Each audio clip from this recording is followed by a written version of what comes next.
Public service sometimes gets a bad rap.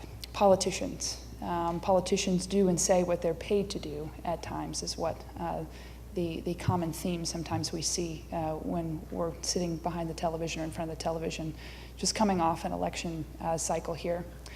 But Joanne Davidson, Speaker Joanne Davidson, is the epitome of public service. She works for you and continues to work for you. We get excited when we think about her as being the first female Speaker of the House, the only female Speaker of the House. But Joanne knows that it's so much more than that. She's been the founder of the Joanne Davidson Ohio Leadership Institute, an institute in which I am actually a 2010 graduate class of. And she has done so many things for so many people in the state of Ohio and across this country. And she'll tell you that's it's more about everyone else than it is about her. But I think what you'll find at the end of this lecture this afternoon is that you will be inspired.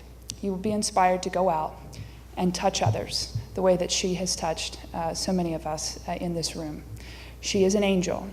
She is an angel that continues to inspire and guide us for the last few years with me, but also for many of us for many years to come. I think you will be very enlightened by her speech, and it's so nice to have someone of Joanne's caliber on the University of Findlay campus. We've had some fun this afternoon being able to break bread and have lunch with her, but it is my great and distinct pleasure, for all the reasons that I just mentioned, to introduce to you Speaker Joanne Davidson.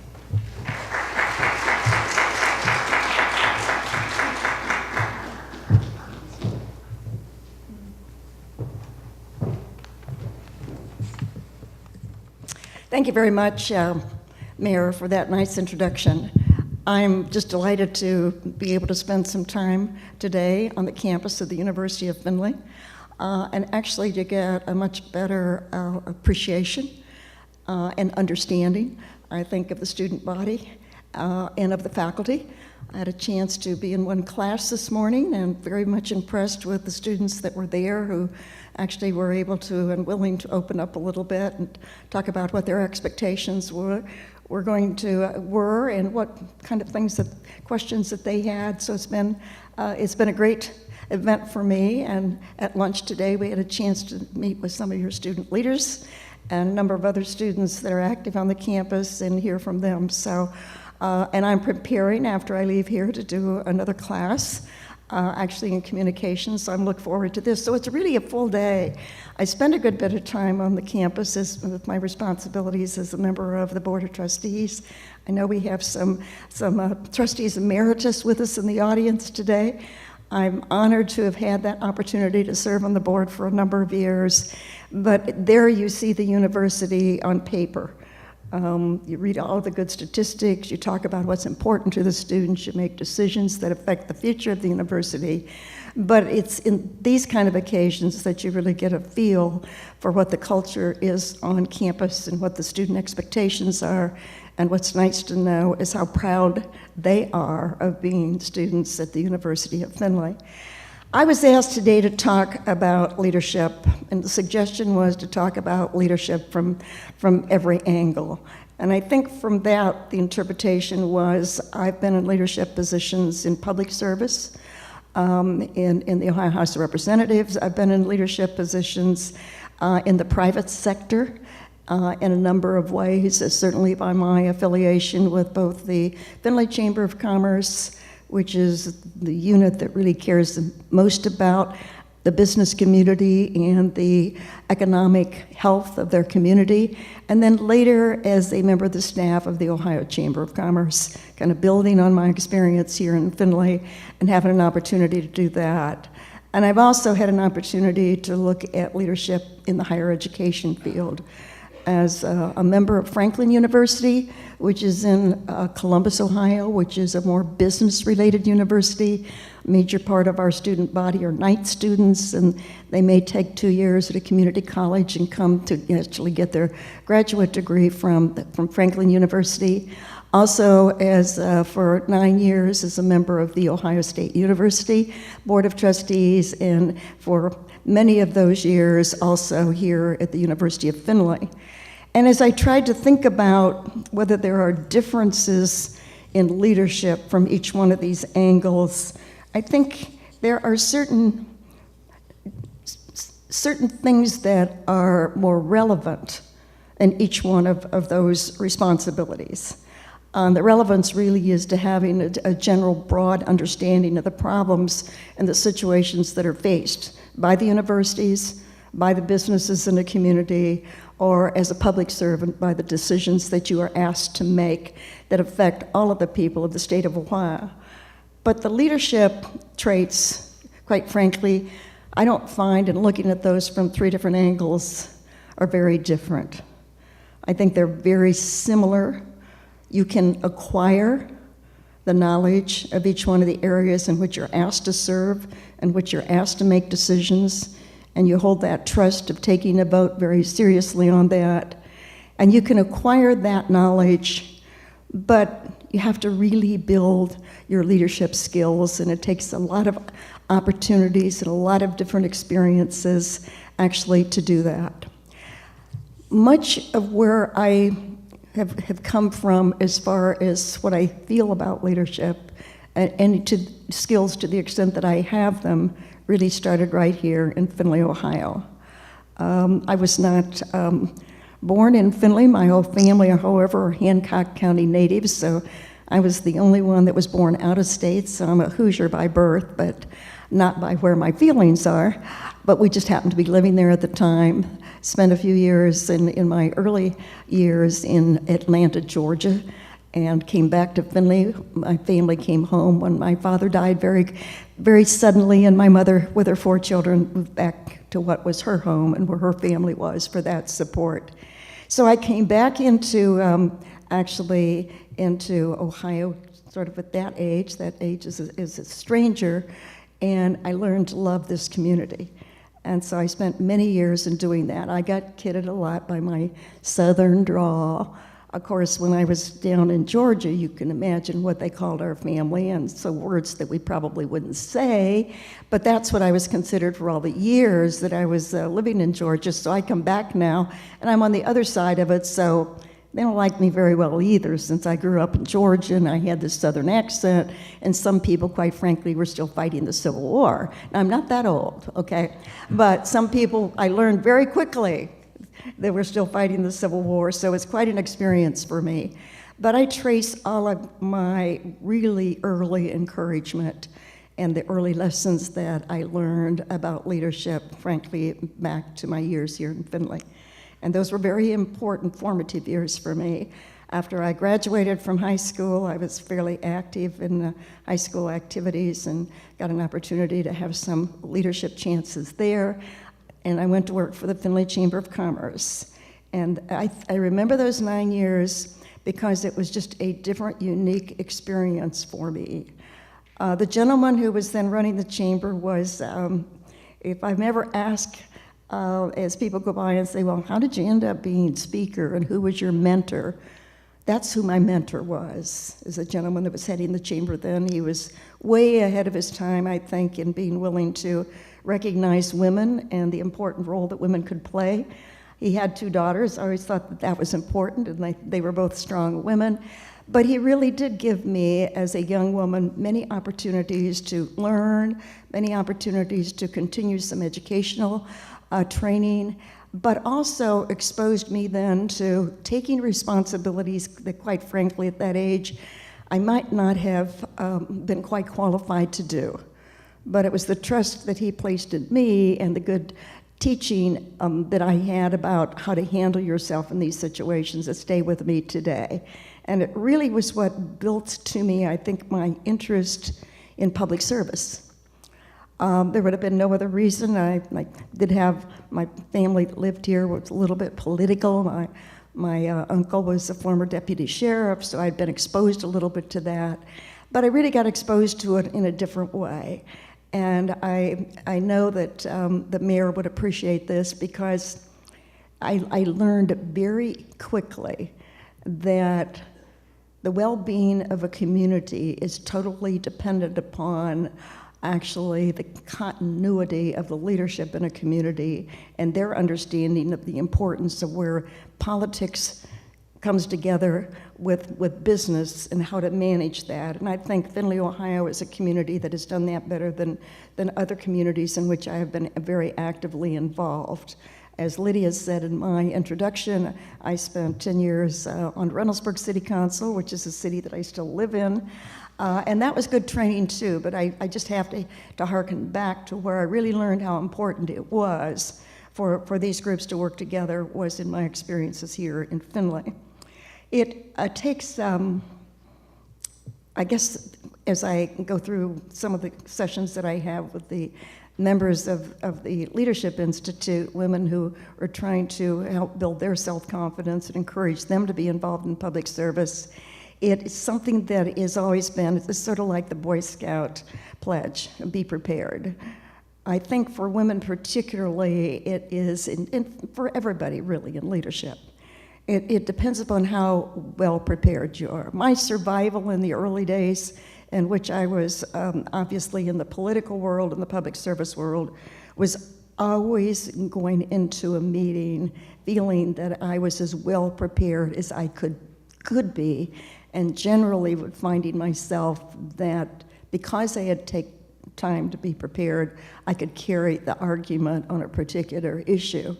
I certainly found myself that way in city council. I don't know whether it's still that way or not, but I used to, when I first was elected to city council, I lost my first race. It's one thing that women were not running for office, and I think Reynoldsburg wasn't ready for a woman on city council.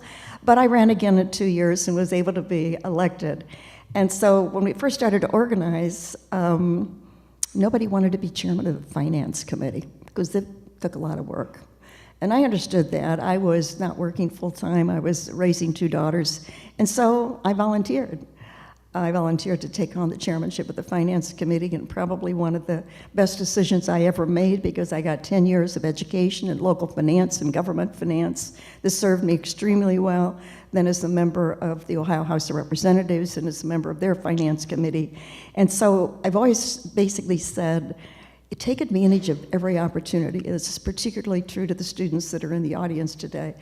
Take advantage of every opportunity. The door opens for you to do it.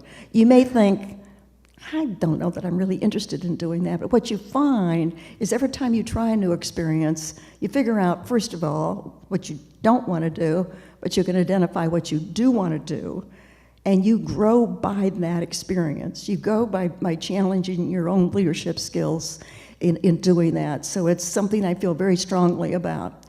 But on city council, the Sunday before city council meeting, the police car, my girls used to think this was fun until they got a little older. When the police car would drive in our driveway and drop off a packet of information, this was the agenda and these were the ordinances that were going to be considered the next night at the committee meeting, and you were supposed to be reading them and studying them. And so I didn't know any better, so I did.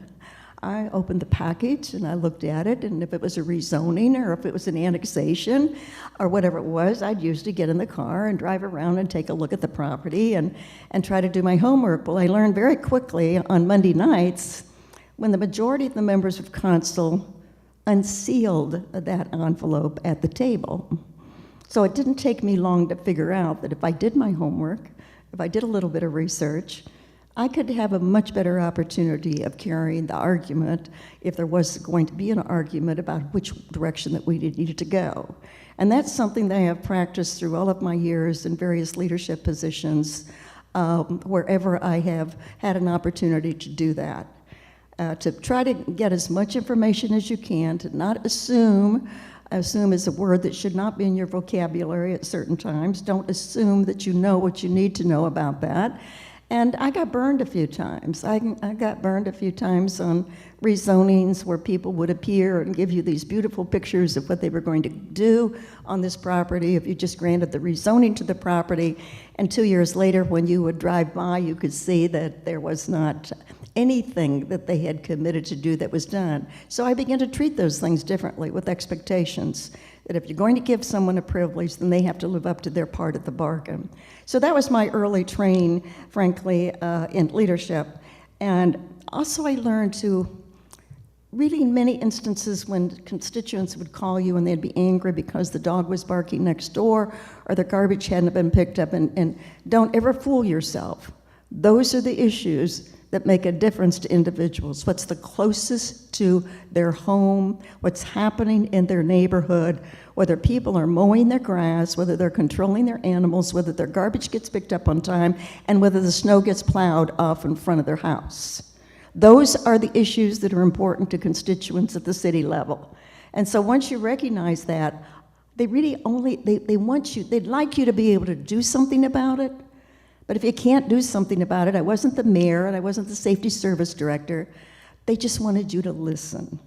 And that's something that we've kind of forgotten out there, and a lot of our political people have forgotten, that listening to what people have to say and sharing their opinions and making an honest attempt to deal with that is something that has been kind of missing. And I think you're going to see, as a result of what's happening out there in the world, that there's going to be much more demand, and that the good public servants are going to respond to that demand and let people understand that you do care about what their problems, their experience, and how important they are.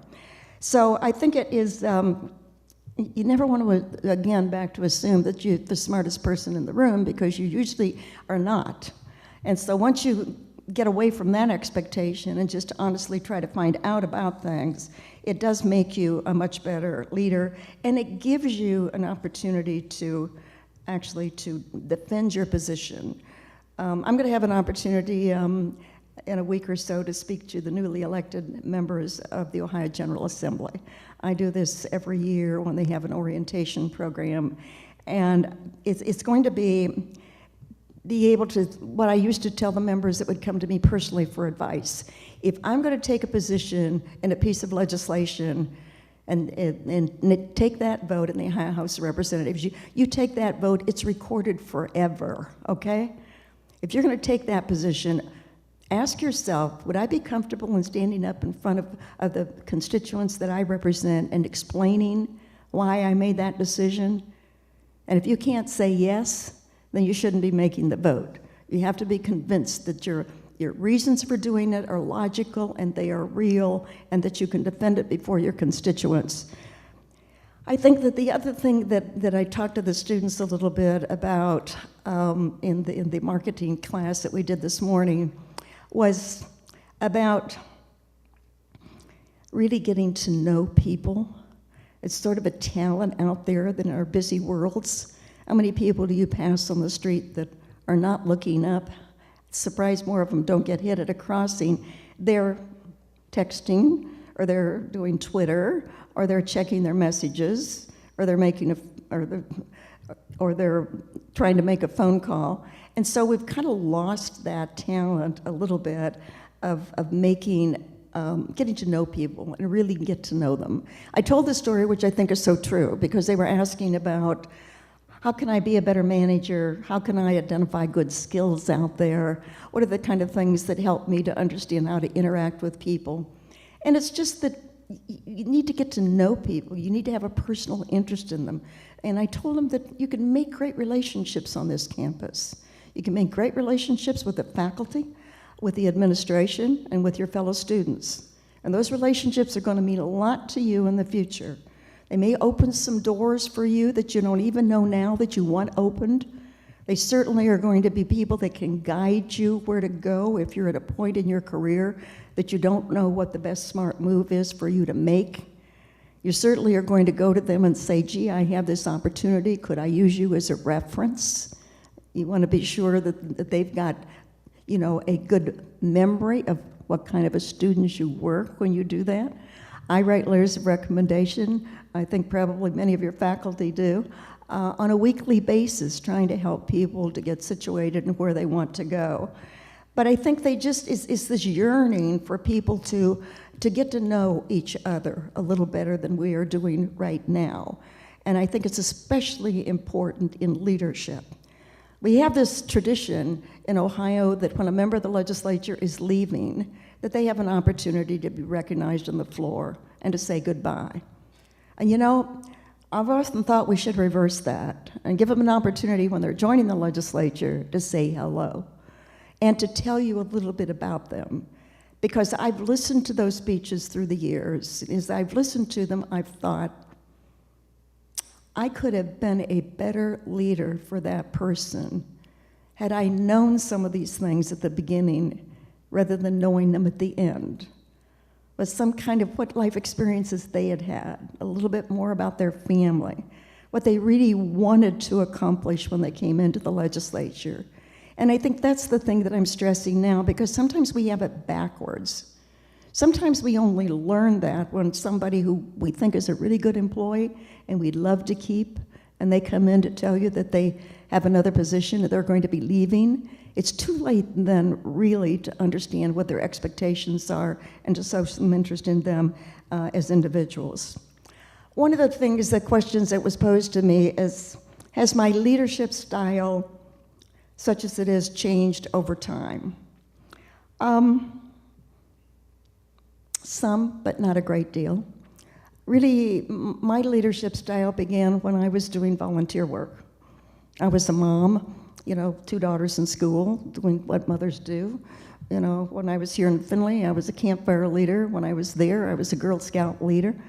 I was active in the PTA, tried to help the schools to establish libraries, things that they didn't have because there wasn't enough money back then. So most of my activities, and certainly in the political arena, were volunteer activities that I participated in. And have you ever been in a room when somebody's looking for somebody to take a leadership role and nobody puts up their hand? And I would be usually the last person in the room to be leaving, and I'd think, if I don't do something with this, nobody else is going to do something with it.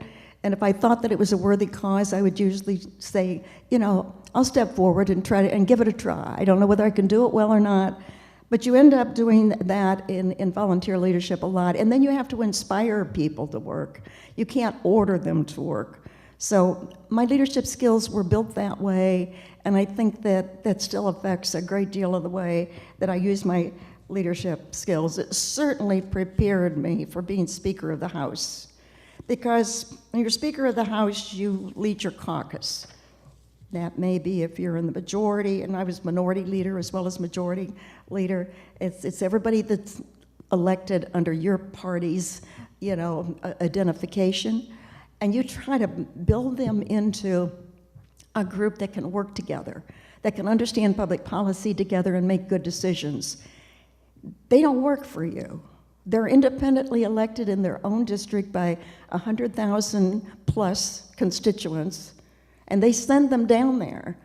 And you have to take these independently elected people who have their own needs and wants and desires and responsibilities and agenda, and you have to try to put them together into a workable group. Now, when I first knew that I was going to be Speaker, the thing that worried me the most was standing up at the podium and conducting sessions.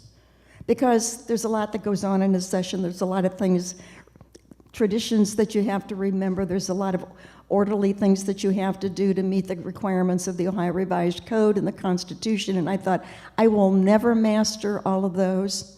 But you have a good clerk, and the clerk keeps you on line. And about the third day, I realized that was going to be the easiest thing I did as Speaker.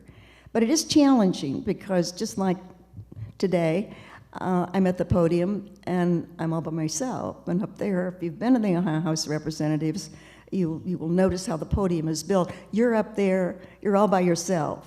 You have a telephone. But it's pretty obvious if you're picking up the telephone and calling somebody for advice, and that's not something you want to do very regularly. So you're really on your own in that situation, but I could manage that pretty well. It was actually taking a group of people that actually were elected from Cleveland, Ohio, and people that were elected from Gallia County down along the river, and people that were elected from over close to the Indiana border, or someplace that they actually up in Mahoning County, and then trying to put them together in a workable group. Because I remember taking a group of legislators once with me when we were doing a function in Cleveland, Ohio, and 2 or 3 of them in the car said, I've never been to Cleveland before. Well, many of the problems that we face in the state, important problems, are actually in northeastern Ohio. Very important problems. Or over in the valley, in Youngstown, where they were so hard hit by what was happening, obviously, in the steel industry, and then go down to southeastern Ohio and deal with the coal miners. So people represented those districts, but they didn't have any experience in those other communities. And so it was the biggest challenge that I had, I think, was bringing this diverse group of people together and trying to unite them behind a common purpose and a common piece of legislation. You know, I didn't like being a member of the legislature when I was first elected. And as I speak to these new members in a week or so, I'm going to tell them that story. After 6 months, I was ready to hang it up and leave. And I don't generally get very intimidated, but there was a very strong speaker who actually used to keep the gavel kind of hanging over his arm here because he could use it at any time. Now, don't misunderstand me. I got to know him very well. I understood that much better after I was speaker for a while. I quite understood him much better.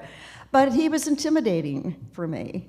And I'd come out of a city council where you had 7 members, you worked together, you passed ordinances, you did it. It didn't take you 6 months or a year to do that. But I learned very quickly that there are reasons why the legislature operates on a more orderly and a slower. You're passing legislation then that affects 11 million people, not the 25,000 people that are in the community that you represent on city council. But while it might be good legislation for your district, it's not good legislation for many other areas in the state of Ohio. And that was a tough lesson to learn. So after 6 months, I was going to hang it up, and I wasn't going to run again. And I got some good advice, say, stick it out, things will get better, you will feel more comfortable in what you're doing, and maybe you'll feel less intimidated. I'm not sure I ever felt less intimidated by the gentleman until I got to be minority leader and had a chance to work with him a little bit more closely. And then he ended up being a very good advisor to me, and he was not of my party, my political party, after I was speaker. And unbeknownst to most people who thought we were arch enemies, we used to meet quietly for lunch lots of times and compare notes about how do you handle your responsibilities as speaker. So I think it is really important that you have those kind of relationships.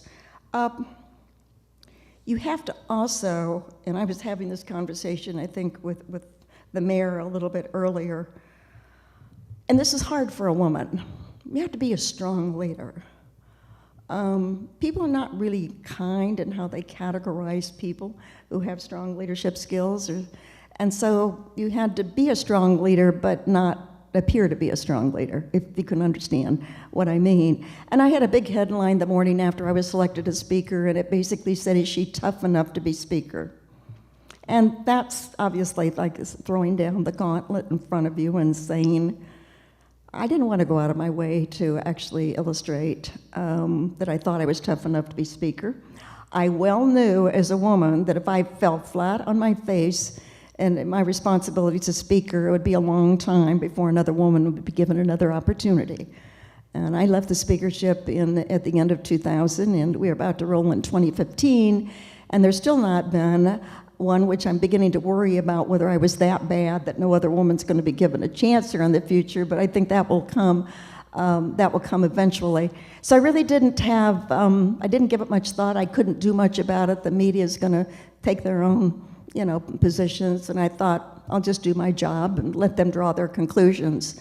Until one night, I was, our podium there, we were actually temporarily down in the building that is now the Ohio Supreme Court building, which many of you have been in. It's a beautiful building, but our building was being renovated, the State House was being renovated, so we were moving down there for sessions. So it looked like a bowling alley. It was kind of like this room, except it went long distance, and so you couldn't have good eye contact with the members.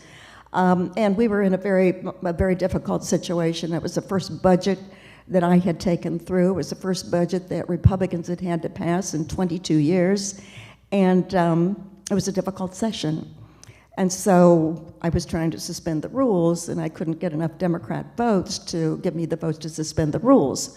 And the rules are that you have to have legislation lay over a day before it can be considered.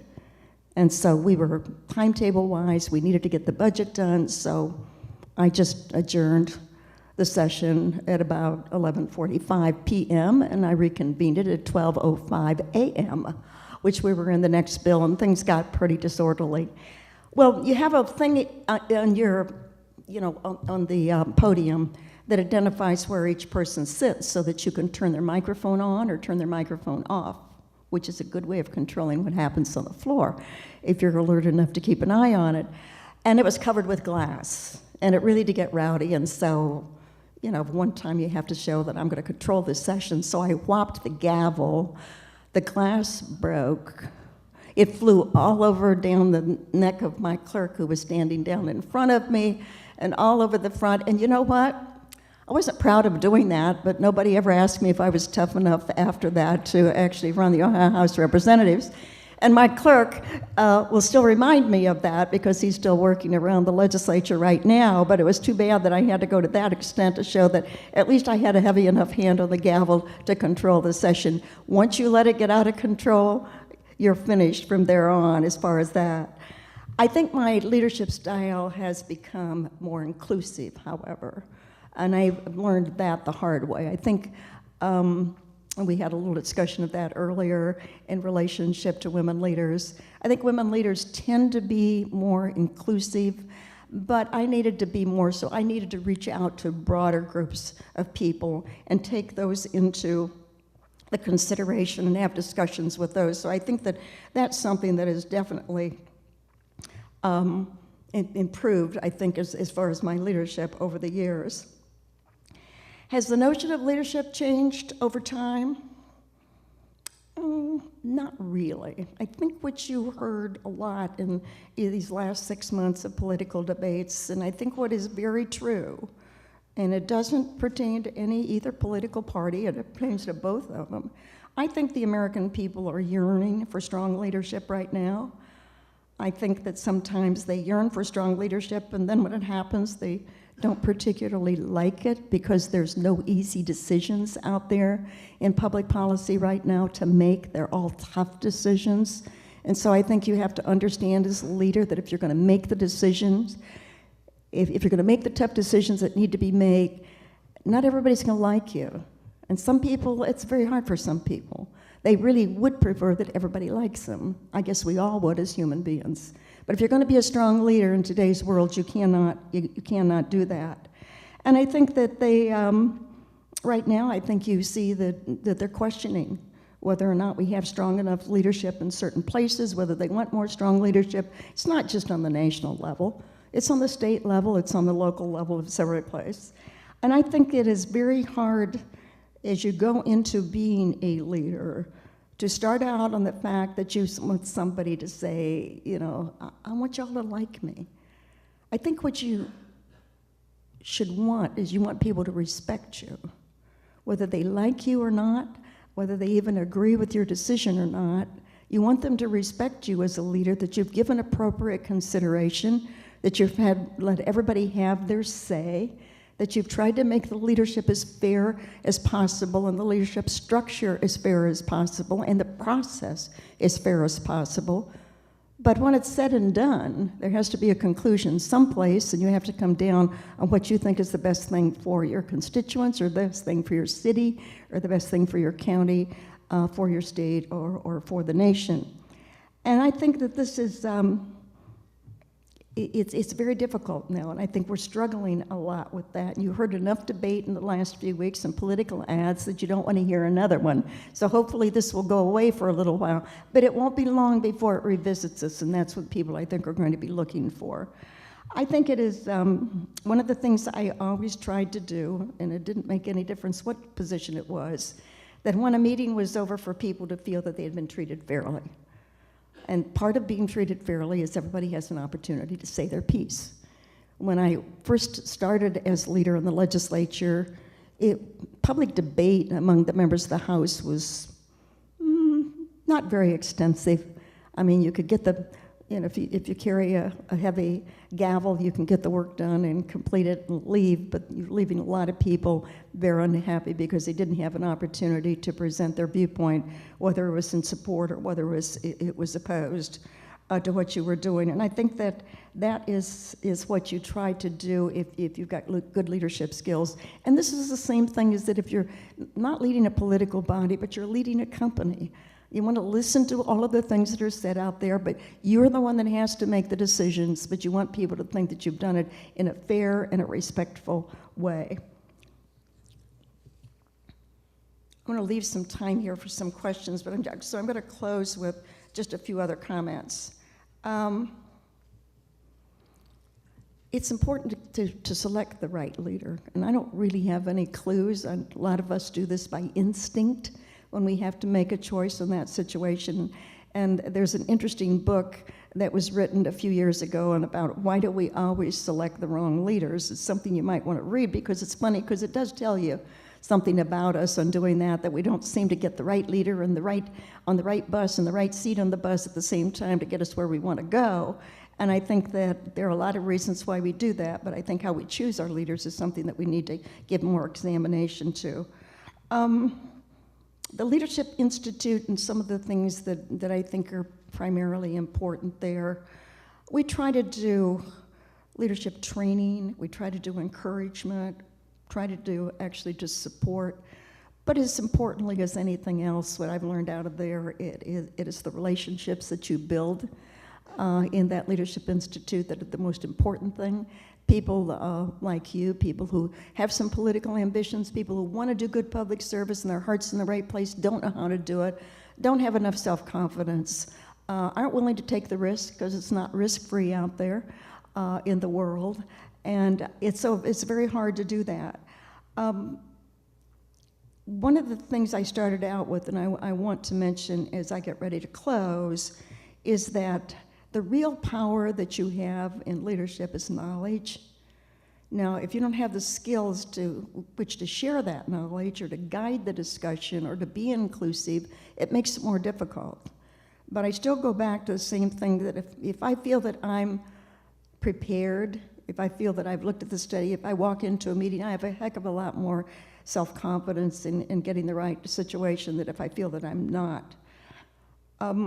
Be a problem solver, not a problem maker. It's real easy to make problems out there and to be critical of something is happening in your city, and why aren't you doing this, and why can't you do that? But it's much more difficult to actually stand up and say, well, why don't we get a group of people together that really feel strongly about this and see if we can't find a solution to the problem? That's more difficult for a lot of people to do, other than really write their letters to the editor or call up their representative in anger, something like that. We would be a lot stronger communities if we could do that. You have to always continue to build your skills. You might look at me and say, what in the world is she still doing this at her age? I'm doing it simply, frankly, because I have always been dedicated to trying to be involved in my community. And if I still have a little effort and a little good that I can do out there, I want to do that. And I think sometimes just sharing experiences that other people may not want to talk about openly and freely help to open some eyes on doing that. I think that the public speaking skills are extremely important for the students here. And I heard something that was interesting, because in one of the classes the class I taught this morning, they talked about, an accountant student was talking about what she wanted to get out of this class was how she could actually be a better communicator, because while she was going to be an accountant, she knew that she would need that kind of skills. And then at noon, we had someone with us who was also in accounting and basically who stood up and very professionally made her comments. And I thought, well, she has actually understood that and she has gotten those skills. And I think most of all, for those people that are working in wanting to do leadership positions, don't be afraid to take a risk. I have run a number of elections and lost. And as long as you can shake it off and it doesn't destroy, some self-confidence on your part, pick yourself up, dust yourself off, and go do it again. Because every time that something like that happens, I have learned more from campaigns that I run and lost than I probably learned from campaigns I've run and won. And I always learn a lot more about the subject. I learn a lot more about people. I learn a lot more about how to approach people. I learn a lot more to know what actually generates confidence in them. And so it's been for me a really a strong factor to be willing to take your risks.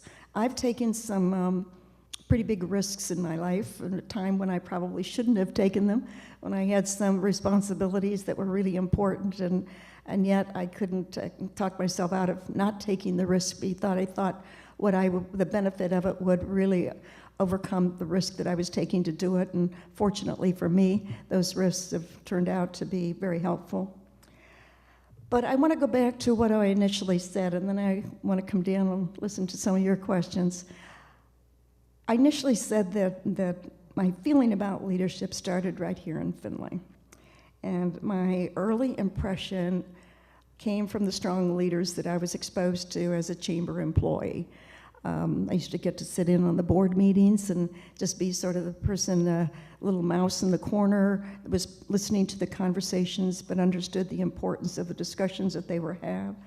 I really watched and I marveled at the things that the business leaders in this community came together to do a long time, quite frankly, before I think other communities did that. There was a camaraderie, there was a mutual respect.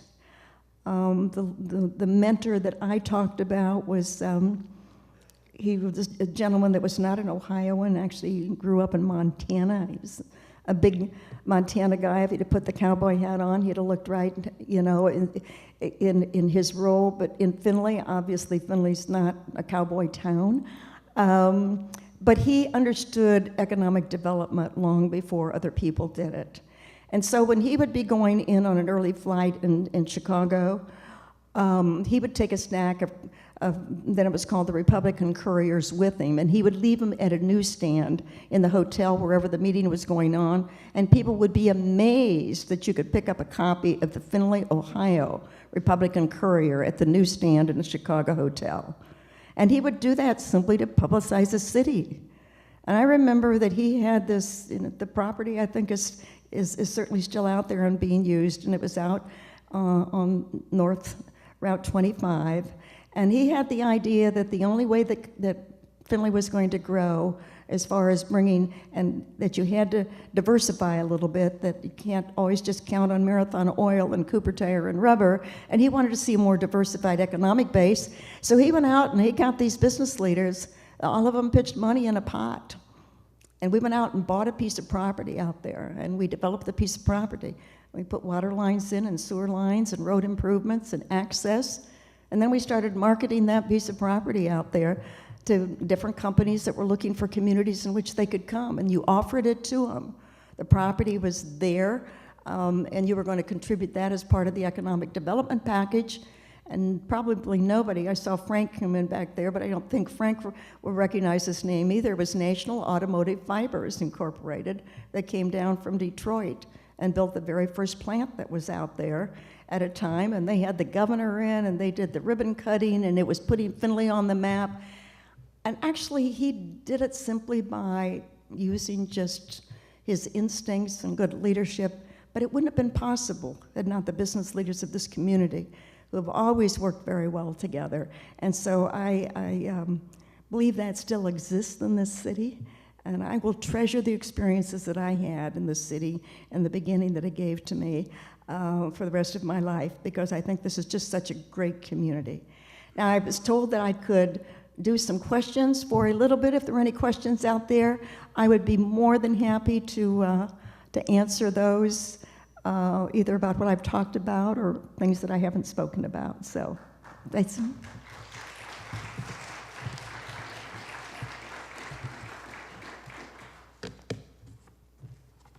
you Dr. very Sears? much. You're welcome, sir. I would like to invite anybody with a question to please step up to the microphone to ask your question. We're recording this presentation, and that way your questions will become part of the recording. Otherwise, we can't hear your question in the recording. So if you have a question, please step up to one of the microphones to ask it. Thank you. Tyson? It's ready to go. Is ready to go? No takers? I'll help get it started. Can you talk a little bit about how you're able to balance your life as well as your work, and how you've done that at several different levels throughout your career? Not very well. That's my easy answer, not very well.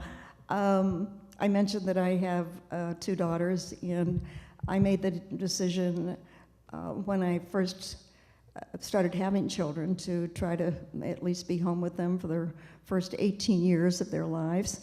And I did a fairly good job of doing that. I worked some part-time jobs. I, spent an Easter with chocolate Easter bunnies in my garage selling them for the PTA that I were afraid were all going to melt before we got to getting them out of my garage. I had all sorts. I ended up with a 6-foot wire elephant that looked like Barry Goldwater in my front yard after one election. I went through all of these kind of things, but I was home.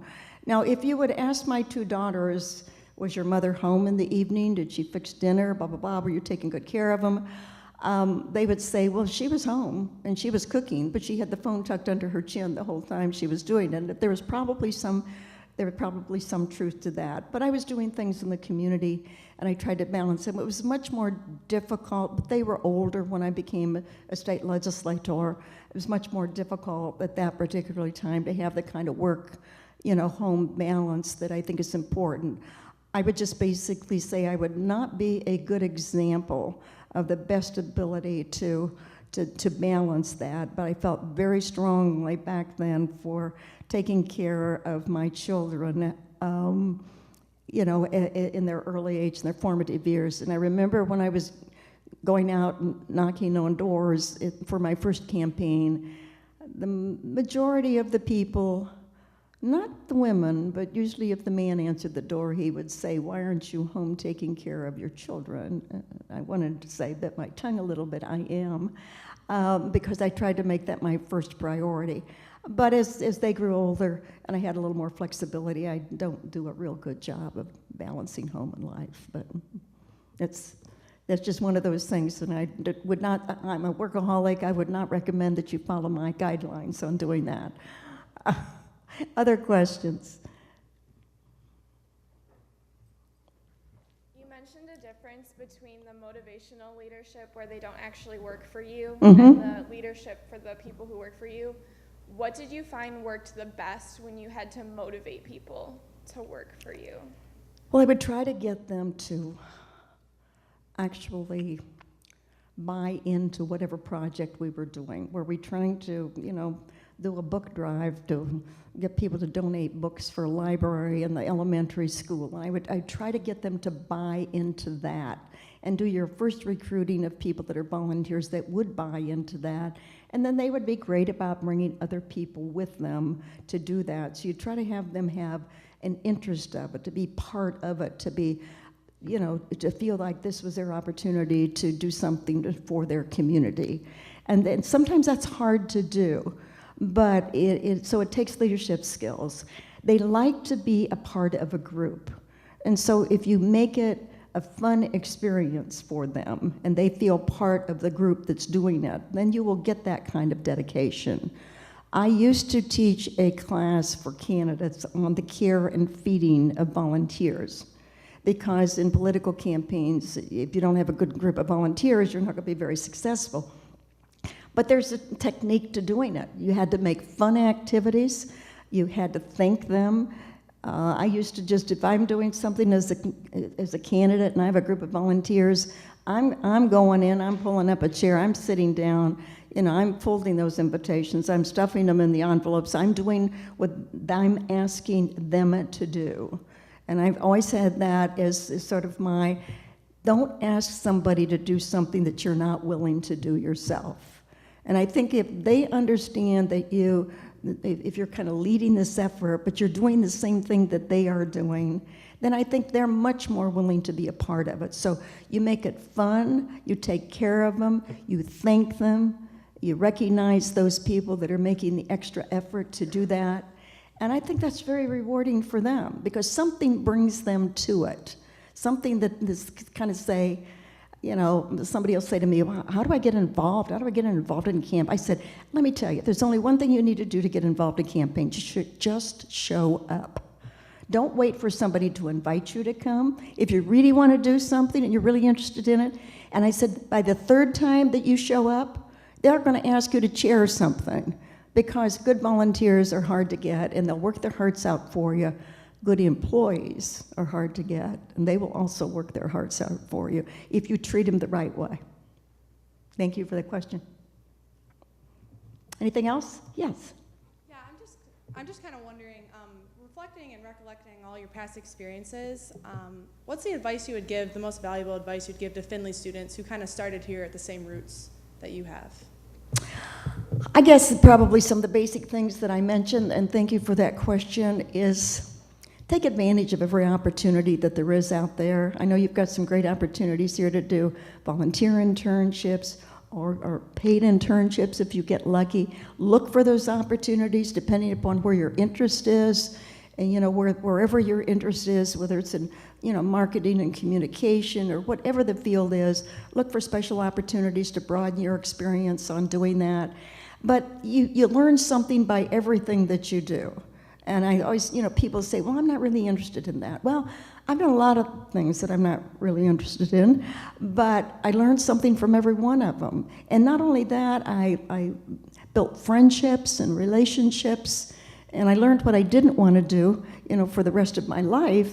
But I look back on those things and think every one of them was worth the devotion of some time to. So, you know, the thing of it is just go out and look for those chances to do so. And it's so much easier in today's world when you can Google things and see where the opportunities are there and fill out an application online and show up and do this. So I think many people fail to recognize that that is huge in building their resume. And it's not just for resume building purposes. I know a lot of people, believe me, I could name, when I look at a resume of some people that I know really well, and I see some of the things on there, and I know that maybe they were a part of that, but I know they didn't do anything as part of that either. So if you're going to do it with a real interest and be a part of it and be productive, and then count that out as an experience for you, and whatever it is, it's going to teach you a new skill you didn't have. And I think there's a chance to do it right now, particularly when you're on campus. Then there is going to be maybe later when you've got too many things going on at the same time to do that. But the opportunities are unlimited for you right now, and a lot easier to access. And I think you just take advantage of every one of them you can get. It makes a difference. And it's fun. I've yet to do one thing that I have to say naturally to you that it wasn't fun, that I didn't enjoy it. Now I'm going to be in real trouble. If Frank is coming down here to ask a question, then I'll be in real trouble. You're finished with your last answer. I am. Well, nice to see you, dear friend. Thank you. Good to see you, too. Recognizing this is all about leadership, and I'm being here because of my admiration for your leadership, I thought it might be helpful for some of these younger people for you to point out some people that you thought were significant leaders that you've met along the way. I know you've met so many different people, and it might be nice to point out, you already mentioned some traits, but it might be nice to point out some of their traits, because you know among all those leaders there's some really stellar ones and some really beautiful hearts. So I wonder who you like. Well, thank you. I think one of the people who I've admired the most and who I've had an opportunity to work very closely with is former U.S. Senator, former governor, former mayor of Cleveland, George Voinovich. George Voinovich has held more public offices than anybody I know, and has done an outstanding job in each one of them. And still, we still spend some time together, and he's still out there. You know, last week he was walking door to door with a candidate up in Cleveland, Ohio, 3 weeks after he had had back surgery. He is still a dedicated person, and he is a smart person, and he is the best. He's the best politician, said in a neutral way, not partisan politician, of anybody I know, Frank. And he's taught me a lot. I had an opportunity to serve as speaker under his leadership for 4 years when he was finishing his last term as governor of the state. And I've learned a lot from him. He came from a tough area in Cleveland, Ohio, for a Republican.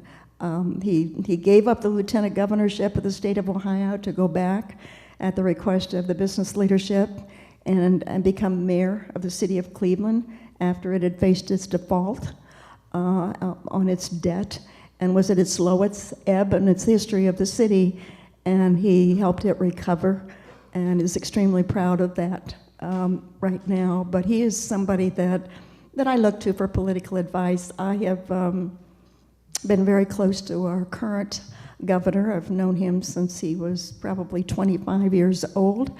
He was my state senator when I was a state rep, and he was my congressman when I was speaker. And I remember a conversation that John Kasich and I had. We both represented Westerville, Ohio. Some of you know where Westerville is, out around I-270. And it was a beautiful fall afternoon, and we had been in speaking to a group of students. And we were standing out there. Wish I could tell you what year it was. He was still in Congress. And so he says, well, what are you going to do? He said, are you going to stay in the legislature? What are you going to do? And I said, no, I think I'm going to stay in the legislature and see if I can be speaker. I said, what are you going to do? And he said, well, I think I'm going to stay in Congress and try to be chairman of the budget committee. And I look back on that conversation that both of us were speaking just right off of the top of our heads. We had no idea what our chances of were doing either of those things, but fortunately for us, we both had a chance to do that, and John Kasich was a very good congressman, I think doing a good job for us as governor. I had an opportunity to be in Washington for a few years in a position that I really didn't want, but sometimes you do things because people want you to do it, or sometimes you're in a situation because you're the least controversial. Understand that, all of you out there. Sometimes you get picked for things because you're the least controversial person out there. That served me pretty well a few times. And so I took a position nationally in which I was able to work with the Republican National Committee as its co-chairman, and also to work closely with President Bush. And so I got to see it close and personal.